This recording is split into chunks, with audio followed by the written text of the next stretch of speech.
Hey guys, and welcome to my 2026 Northgard ranked 3v3 tier list. Based on the discussions with multiple high-ranked players as well as experiencing the meta trends while playing high-ranked Northgard, I'm going to show you the list that I've settled on. Now let's start off this list with one of the most solid clans in Northgard, the Stag clan. Stag can do everything really. It can feast, it can scout, it can scale pretty well in the back, it can also fame win. The problem is that Stag basically relies on early tempo and getting these early boosts, such as fame tiles, such as getting middle, such as lots and lots of scouting to get tiles.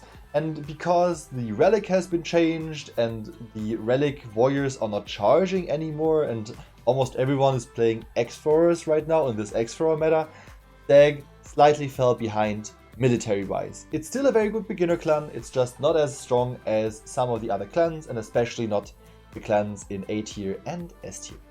And the next clan that we're going to talk about is the Goat. Goat, similar to Stag, is a very solid clan, also very beginner-friendly. It doesn't rely that much on the early boosts, even though it loves early boosting in order to reach 200 fame, so it likes to get middle. But contrary to Stag, it's more flexible. It has a stronger 801, it has a better support overall because it can feast much more than the Stag, and being able to send sheep and also being able to gather sheep with the chief is very nice, and this puts Goat at the top one in the A tier. It's also one of the strongest all-rounders in the entire game, and I would highly recommend picking up this clan if you are a beginner. Next is the Raven. And Raven has been hit hard by the nerfs. Scouts now take longer to scout, they generate less lore, and you have an overall lower tempo with this clan. Its trademark raiding and early rushing in 800 and 801 is still there. However, the clan definitely gets outscaled by almost all the other clans in Northgard. I know. Raven still forces the enemy team to adapt. However, if you're playing against a coordinated team that doesn't build that many buildings on coast and your Raven spawn is not that great, you're in big trouble if you're playing the Raven clan. Though, let me be clear. I'm still playing the Raven. You can definitely make that clan work. It's just not gonna be as easy as it was before. And in my opinion, the clans from B tier and above are just better overall in the game. I'm so thrilled to talk about the next clan, which is the Boar. As of now, Boar is the strongest beginner clan in the entire game. Everybody is rushing Relic right now, and with the Relic, you have a food-producing, high-speed, tanky, self-healing giant boar, which you can basically clear the map with. Your clear clan will love you because you finally have a unit that just tanks and the clear clan just cleans up house. It's that easy. The boar helps secure the map early, and the clan has good recovery thanks to recruitment. It also has very strong military. It has Weaponsmith, Millstrat, Legendary Heroes, Monster Slayer, and on top of that, the buff that you get after hitting 500 fame from Yurts. You can even befriend a friendly bear or boar on top of having the relic. So imagine having Militia with Guardian, a tower, one boar, your relic boar, and an amazing army with a big chief on top of that. The army potential for the boar is high, the defensive potential for boar is even higher. And that is why I'm putting boar in the S tier. Next is the bear, and funnily enough, bear gets slotted in the lowest tier possible in D tier. Bear is way too slow. The slower clans in Northgard have a big upside. For example, the Southern Kingdom clans have a huge 802. Red has a huge 802. Problem with Bear is very slow, and Bear still gets outscaled by all the other clans in Northgard. It's decent, don't get me wrong, you have a semi-clearing tanking Bear, but if you can pick Boar, why pick Bear? So right now Bear is the worst clan in the game, in my opinion. The next clan we're talking about is the most toxic clan in Northgard, the Snake. Snake has been nerfed a lot. You don't get 3 stone or 3 iron respectively from burning a tile anymore. Your units heal lower. You get rapacious exploitation value only for 4 units standing in the tile, And on top of that, you can't steal the lore field rations from the wolf anymore. So lots and lots and lots of nerfs. Basically, the skirmishers are just what holds the clan together. Skirmishers are still very strong, very elusive, very fast, very hard to chase, especially since the warriors cannot chase anymore. And your Zigni is your backbone of your clan. So everything falls once you drop your Zigni, once you int your Zigni. Your Zigni is basically your win condition for later games and for later stages. If you have like 803, 804 games and Zigni can burn enemy tiles, it's a very, very strong clan. The whole playstyle of the clan has shifted and changed because of these nerfs and changes to the clan.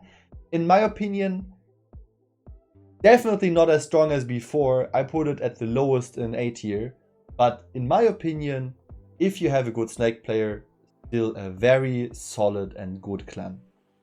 The next clan I'm going to talk about is the Dragon. And Dragon is finally a good clan. I put Dragon in the middle of A tier. It's very, very strong. Its military is very strong. It's been very consistent because you can clear yourself with villagers and thralls. And it doesn't really matter what kind of spawn you have. You have access to all of your neighboring tiles right from the get-go. Even though its military is strong, there are some clans that are, in my opinion, stronger military-wise. But playing a dragon for an 801 early harass with like 4 dragonkin is extremely, extremely strong. And that's why I put dragon that high in the middle in A tier. So after the dragon, I'm going to rate horse next. And in my opinion, even though horse has been buffed quite a lot, it's B for me. Horse is faster than before, but it is still weaker compared to lots of other clans in Northgard. It can do everything. It's like a jack of all trades. It can scout, it can feast, but it doesn't really scale that much compared to like these hyper scalers, considering the late game.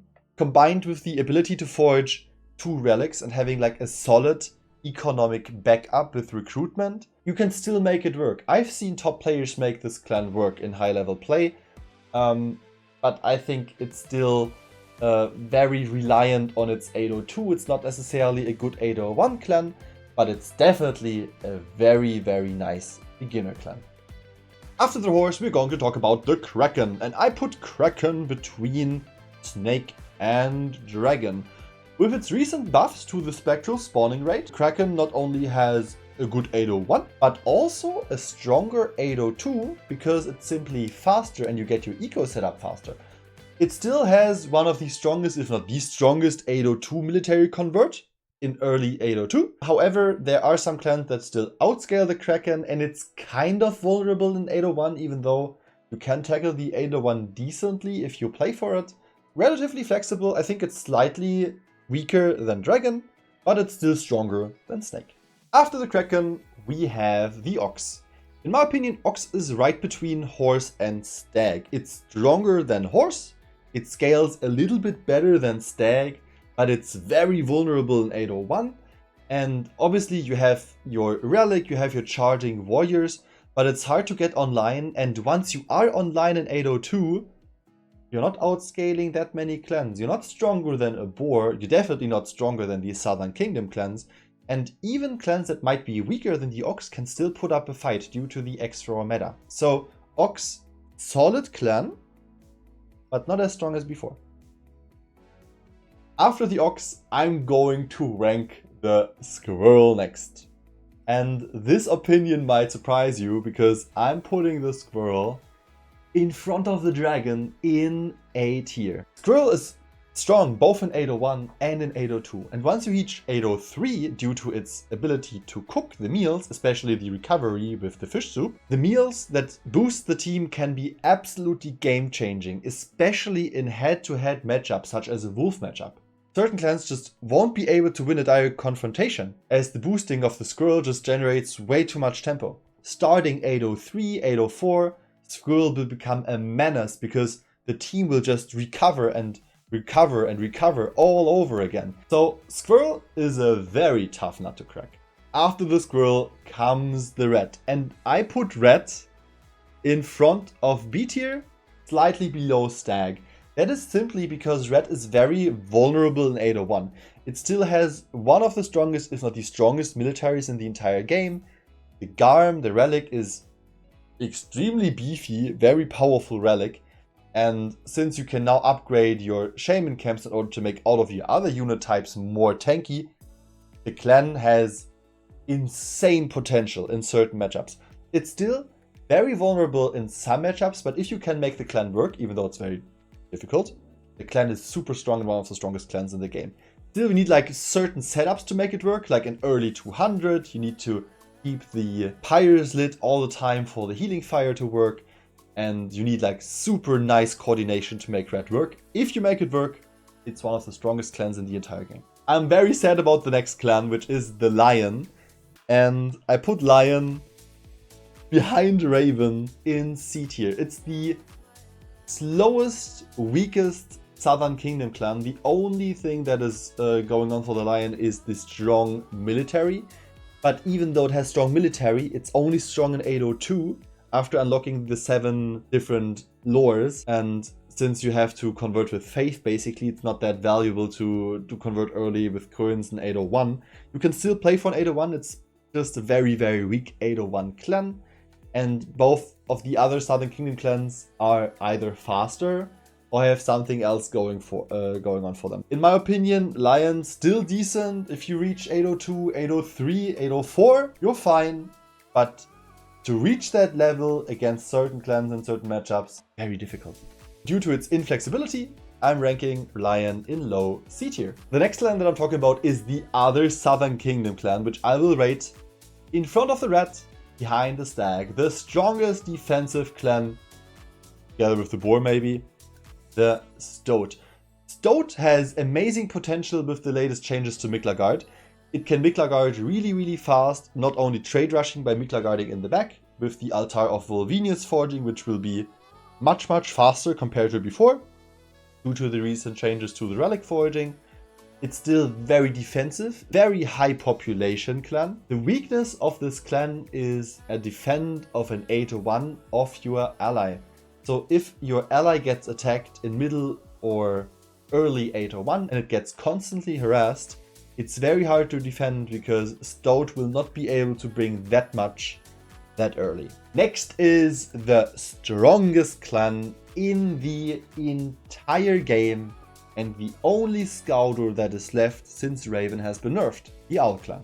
The Owl has high 801 potential due to Skald being an extremely strong chief and being able to convert like 4 extras right from the get-go while scaling in the back with its passive lores. Ironwood provides you with a value of basically 1 or 2 miners, and Terraforming Grounds will provide you with the value of basically 2 Norns. It has good 802 potential on top of that because of trading and the relations it gets from it, and it has insane 803 potential due to its lores such as Protection Rune Carving, Creeping Vines, and ultimately summoning a giant beefy unit with the Guardian of the Realms. On top of that, it boosts its allies into absolute oblivion. So in my opinion, Owl, the strongest clan in the entire game.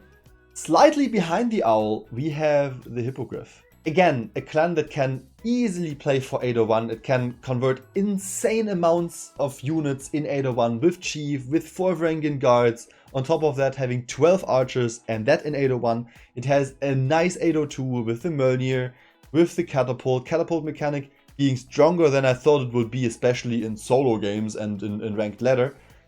Its recovery is not as strong, but its military potential is so high and it can just basically take tiles easily by just working braziers with food. On top of that, very, very flexible clan. You can defend an 801, you can take all the tiles that you want, and you can always get your setups. We're almost done with all the eco clans, and the next clan is an S tier clan as well, which is the Turtle. The Turtle is the best supporting clan. It can trade food, resources in general, like no other. It can basically break the game trading. So let's, for example, assume that you have a Stag in your team and the Lynx. Lynx is going to clear all the tiles. Turtle is going to trade the Stag tons and tons of food, and Stag is able to fame win easily in 801. Turtle makes it so that other clans can unlock their full potential. And if you get a map that is very good for the Turtle, such as a Giants map or a Dwarf map, on top of getting the relic for Turtle, Turtle is a game-breaking clan, and if you get a good map with it, an unmirrored turtle will just win you the game. So, moving on to the clear clans, I want to be as truthful as I can. The clear clans are all playable, and they are very close in terms of strength. In my opinion, Lynx is the best clear, simply it is the most consistent. You can always get your cats out, you can defend your 801, and you have an insane 802 with Oscaraya. On top of that, it's like an eco scaling clear clan. And Lynx really doesn't care about the nerf to Weaponsmith because the fire arrows dealt a lot of damage anyway. The next clan that I have in this list is the Wolf. I don't really have to say anything about the Wolf. It's still a very solid clan overall. And it's basically just getting played with double axes into Chief for higher tempo. It can generate lots and lots of tempo very early. And some clans are just not used to it. And in my opinion, Eagle can't really match the strength of an 801 Wolf that is played well. Right in front of Wolf, we have the Hounds clan. In my opinion, the second strongest clear. Again, they are very close together in terms of strength. Hounds, again, 500 fame. Some maps are just amazing. Hounds will just be a major win condition. Some maps will just suck for the Hounds. Has a consistent clear, even though it doesn't have a consistent strength ceiling.